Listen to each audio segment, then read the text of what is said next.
I'm Andrew Young.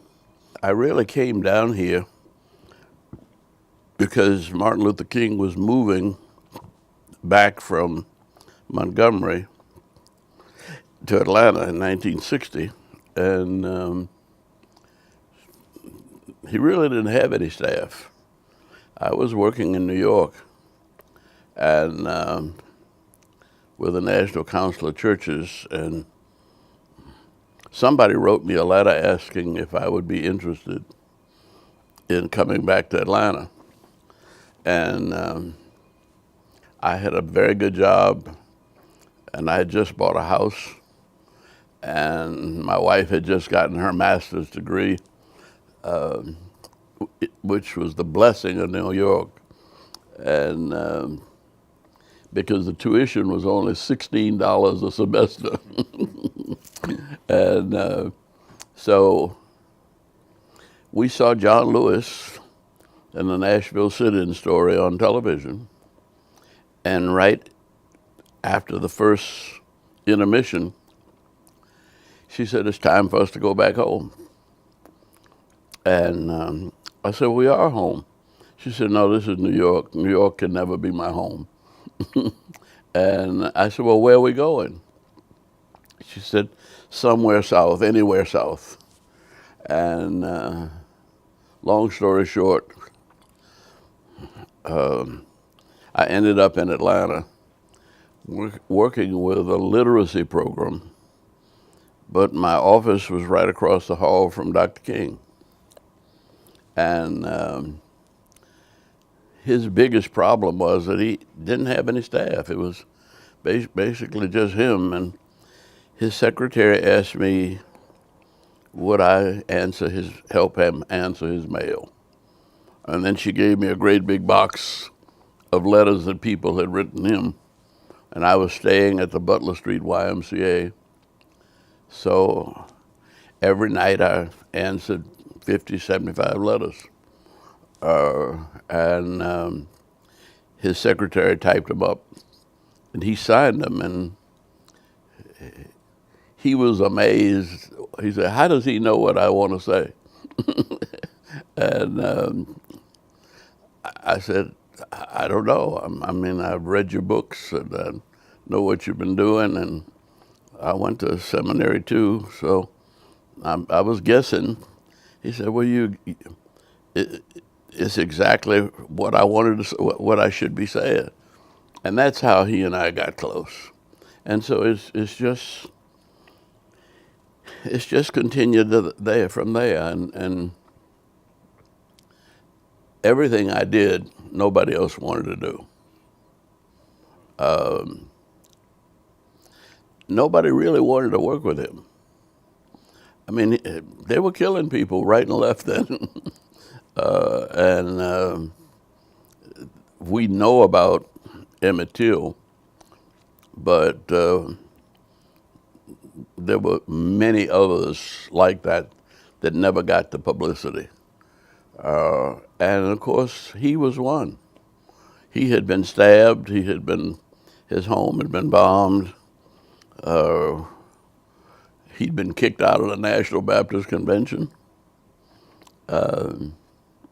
just for trying to do what it took the society a long time to realize was the right thing to do. And I was one of the few people that was tagging along, and Sonona Clayton was there. And we managed to create a movement. And most of the people who did most of the work, nobody knows their name. And that's why I'm always embarrassed when I'm given an honor, because I just managed to stay alive. One thing Sonona Clayton and I have in common is we both made it to 90. And but she started out, her husband started out as Dr. King's publicist, and he was a journalist. And she worked with Mrs. King. So I've had a blessed career, but everything I've done, nobody else wanted to do. And I did it because nobody else wanted to do it. And I've been blessed because almost all has worked out. And it's worked out really well. I mean, I get my little ego trip when I remember that when I came here, well, not when I came here, but when I became mayor or congressman, the tallest building in town was the Hyatt that had that little flying saucer on top. And when I look at the skyline now and I realize that many of those buildings I was at the groundbreaking and had something to say with the whole development, the airport, the Olympics, all of which were our way of integrating. We were not only talking about integrating, but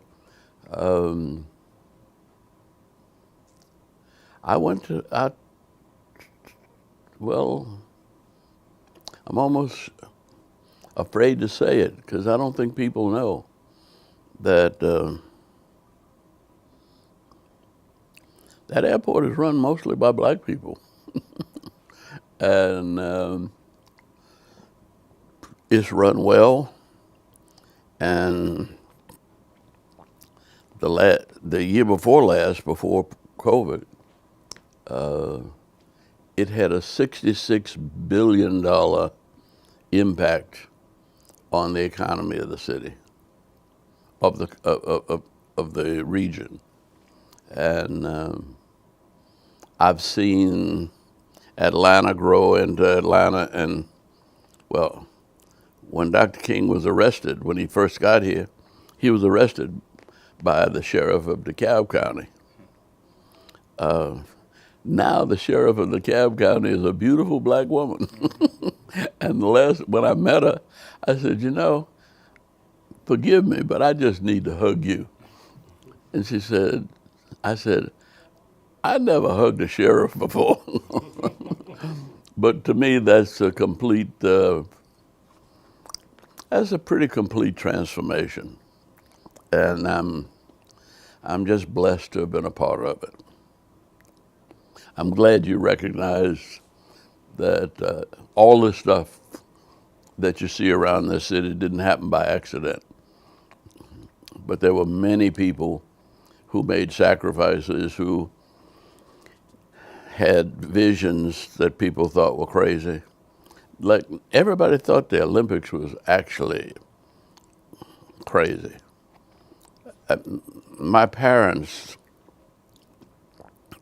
got upset with me because they thought that they had paid for my education and I had a good job up north, and why are you coming south? Because all of their friends from Montgomery and across the South didn't see any future in the civil rights movement. They thought the Montgomery bus boycott was one and done.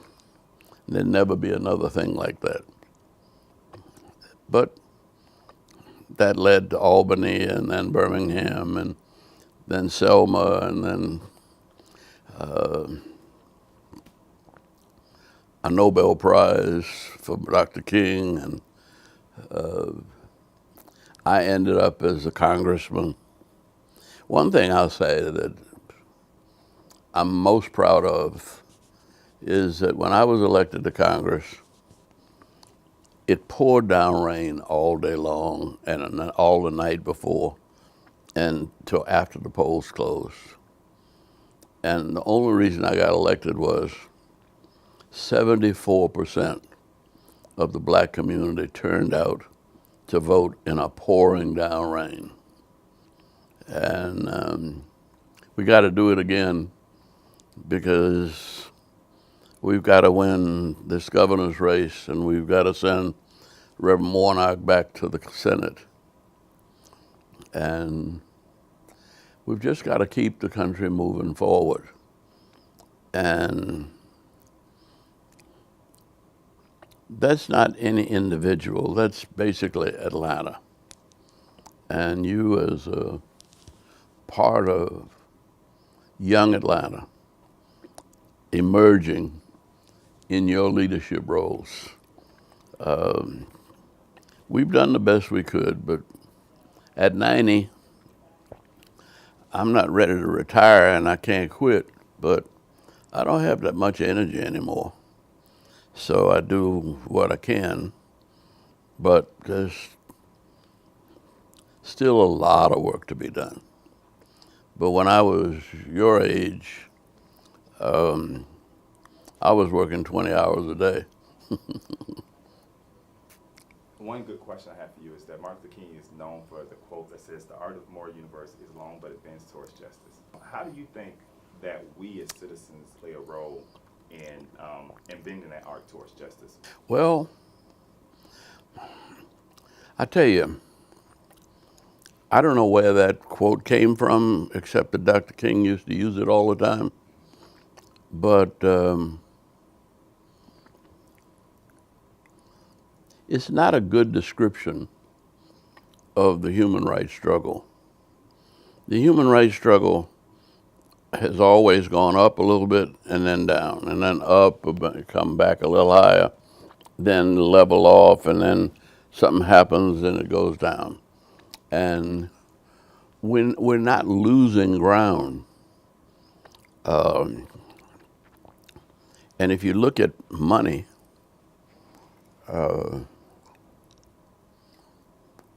we built that airport with no taxpayer money. We put on the Olympics with no taxpayer money. We have kept this city going on vision and energy, and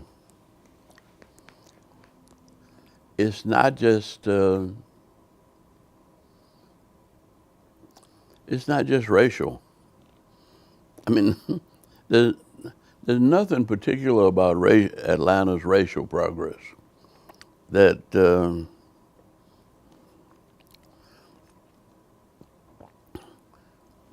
we put in a lottery. Anybody could have done that. But what we did was we fought to see to it that every penny of the profits from the library, from the lottery, go into education. And so Georgia State, which only had 400 students when I was mayor, when I became mayor, they now have 53,000. See, you got at least 500,000 college students in and around Atlanta now. That was a big fight, which we won. But we won it in such a way that the blessings went to the 500,000 students that are now Hope Scholars. And with the Olympics, 42% of all of the money that we put into the Olympics, and it was $2.5 billion. None of it was taxpayer money. We found ways to raise it, but 42% of it went directly into black businesses. And it's been a constant struggle.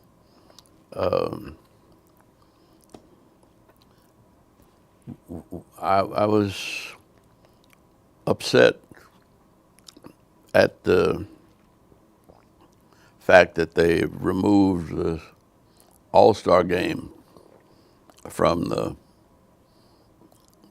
metropolitan area of Atlanta. Because, yeah, Cobb County used to be scared to drive through Cobb County after midnight. But Cobb County now has a black majority, on the county commission and a black sheriff. And when they took the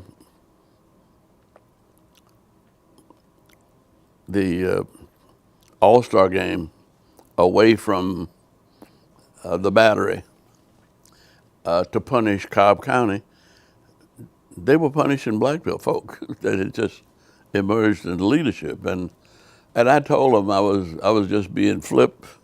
I said, well, we got to get the All-Star game here next year. And they said, no, it's going to be at least 20, 24 before they can come. I said, well, the hell with it. We'll just have to win the World Series. And we did. And now the Braves are, I think yesterday they had 12 games in a row. Now, everything isn't going that way, but enough is going that way. But everything that's going that way, everything that I see going good, there's somebody black who would never have had this kind of chance anywhere else in the country getting it done. And last night was, it was night before last, was the Hallmark channel had a story about a couple that had Down syndrome was getting married. Well, that was very creative and very moving. It's the best movie I'd seen, love story I'd seen since the thing called Love Story 50 years ago. And there's a young black woman from Atlanta high schools who is now in charge of that Hallmark station. But it shouldn't be a surprise that she's doing so well, because her daddy and Hank Aaron were the ones that brought the Braves here, and he was the general manager for the Braves during the years when Hank Aaron was getting us started, and he was going around here in the country recruiting all these pitchers. Most of the pitchers happened to be white, but he was a young black man putting together a baseball team that is running well to this day. And though we don't have as many black baseball players as we did, we got more basketball players. And so it's when you say the moral arc is long, but it bends toward justice, that was Dr. King's way of saying another thing that he quoted: truth forever on the scaffold, wrong forever on the throne. But the scaffold sways the future, for behind the dim unknown standeth God within the shadows, keeping watch above his own. And I don't know that there's been as crazy a time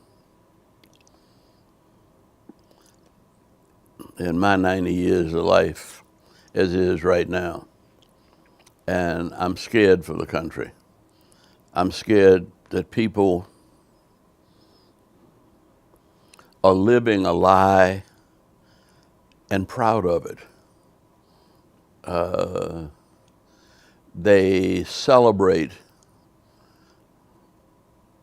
their ignorance and their racism, and they celebrate evil. But Dr. King also said that Jeremiah's time, he raised the question, is there no God? Is there no balm in Gilead? And he said black men and women straightened out Jeremiah's question mark into an exclamation point.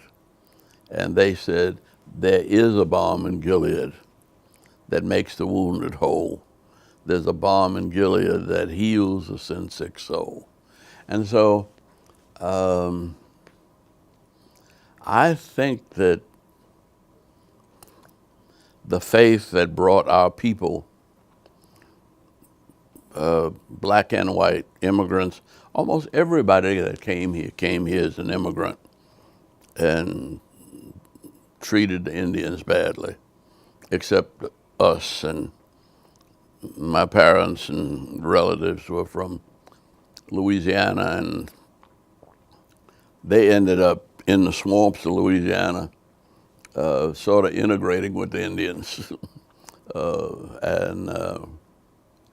and sort of because it was such bad swamp land, just like the mosquitoes and malaria kept Napoleon from conquering Haiti. The oppressors couldn't get too deep in the swamps of Louisiana, and so a lot of things went on that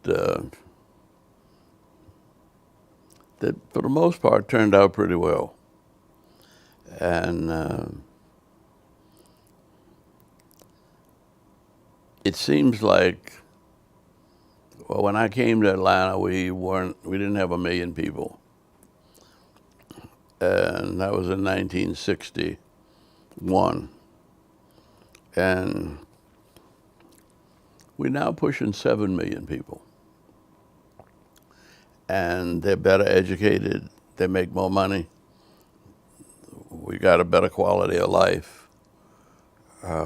We still have problems though, and the problems are as big percentage-wise as they were when we were less than 1 million. But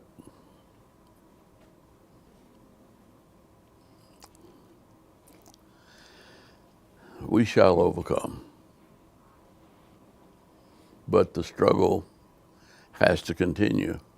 And that's why I'm proud to be associated with BlackPush, because you keep on pushing.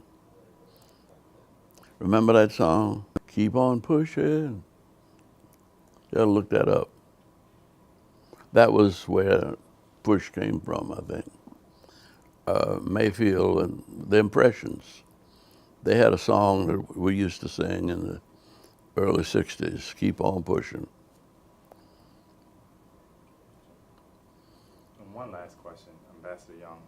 For those young people out there, right, who are just as vigorous as you guys were back then, what would be your message to them to tell them to keep on, as you say, keep on pushing?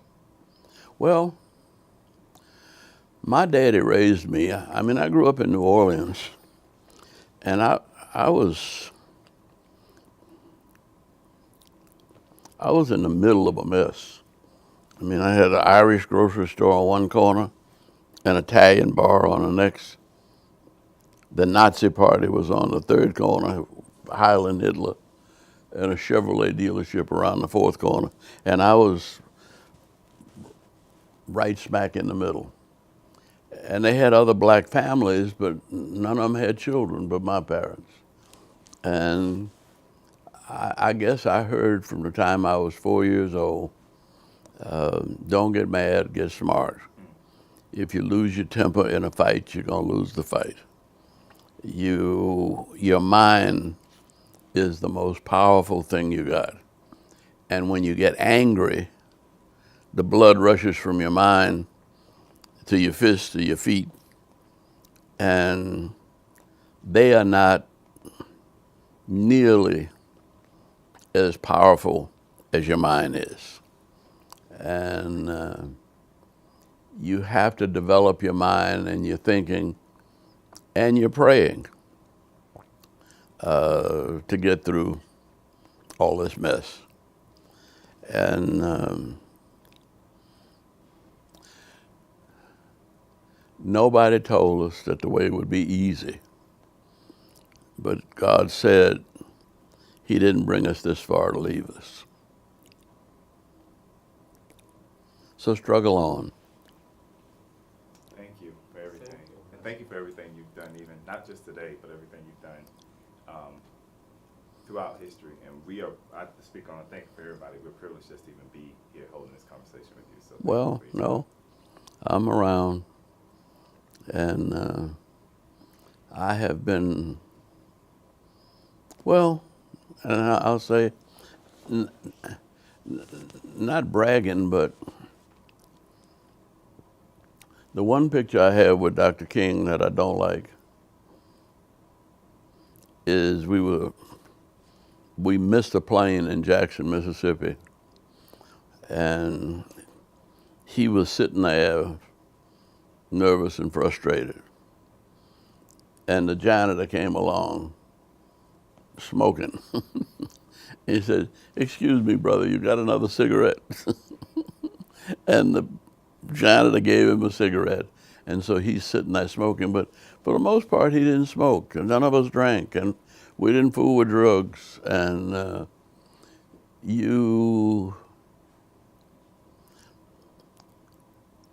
well, he used to say that, well, the way he put it was, you have to be clinically insane to think that a handful of crazy young black folk like us can change this whole nation and even the world. And he said,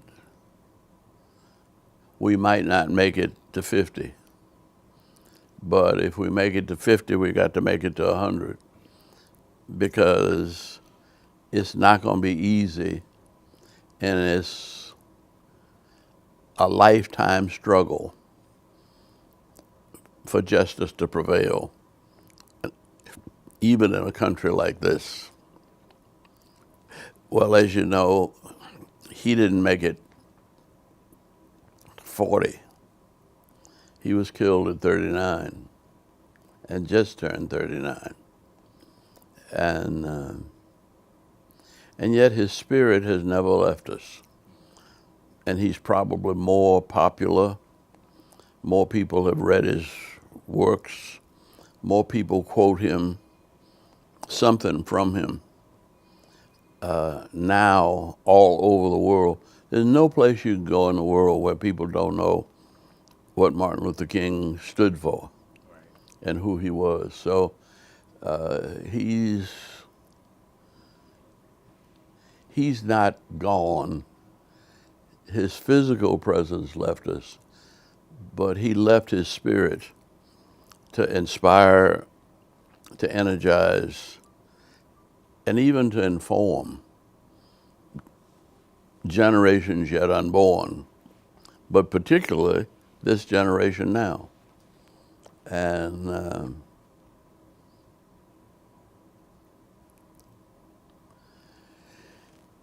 nobody told us that the way would be easy, but I don't believe he brought us this far to leave us. I'm proud to be associated with BlackPush, and that means if you're honoring me, you got to keep on pushing. Thank you so much, sir. In fact, push, when Jesse Jackson started using it, was people united to save humanity. And I don't mind BlackPush, but I think the world's really too sick for all of the healing to be done by black folk. And the last thing Dr. King did, what he was doing on his way to Washington for the Poor People's Campaign, we had 26 different nationalities at Pascal's in January. And there were 3 or 4 Hispanic groups, there were poor white groups, sharecroppers, there were Asian, urban whites, urban blacks, rural whites. I mean, we had 26 different organizations that were going to Washington together because we realized that no one group could change this nation. And I think that's true for this election coming up soon.